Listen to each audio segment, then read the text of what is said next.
మన మీద పెత్తనం చేసిర్రో వాళ్ళని తరిమి కొట్టాలి, వాళ్ళ నుంచి మన బానిస బతుకు బయటపడాలనే ఒక ఉద్దేశంతో వాళ్ళు ఒక సంకల్పం తీసుకున్నారు.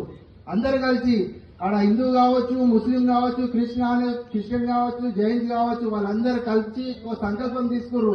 వాళ్ళ ఆలోచన, వాళ్ళ టార్గెట్ ఒకటే, బ్రిటిష్ వాళ్ళను తరిమి కొట్టాలనే ఒక ఉద్దేశంతో వాళ్ళని తరిమి కొట్టిర్రు.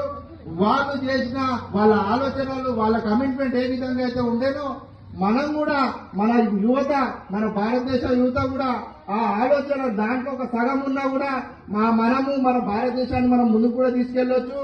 అదే విధంగా అంత దూరం వెళ్ళకపోయినా మనం యువత మన తల్లిదండ్రులను ఒక మంచి విధంగా, ఒక తల్లిని, ఒక తండ్రిని మనం ఏ విధంగా అయితే గౌరవిస్తామో అప్పుడే మనం బయట సమాజాన్ని గౌరవించే విధంగా మనం నేర్చుకోవాలి. యువత చెడు దారులకు వస్తున్నారు. ఒక డ్రగ్స్ గాని, ఒక మత్తు పదార్థాలు గాని, ఈ డ్రగ్స్ దారులకు వెళ్లకుండా ఉండాలంటే మన ఆలోచన, మన గోల్, నేను ఇది చేయగలుగుతా, నేను ఇది చేస్తా అనే కమిట్మెంట్, మన ఆలోచన మన మనసులో అయితే ఏదైతే ఉంటుందో మన ఆలోచన మనం సక్సెస్ ని మనం ముందుకు తీసుకెళ్లగలుగుతాం. లేదు ఇది నేను చెయ్యలేను, ఇది నా వల్ల కాదు అనుకుంటే మనకి ఈ రోజు స్వాతంత్రం కూడా రాకపోయేది.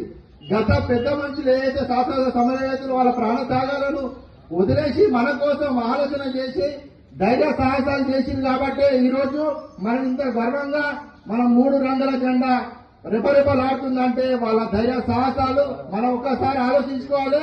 అదేవిధంగా యువత కూడా వాళ్ళ ఆలోచనలు, వాళ్ళ విధానాలు బట్టి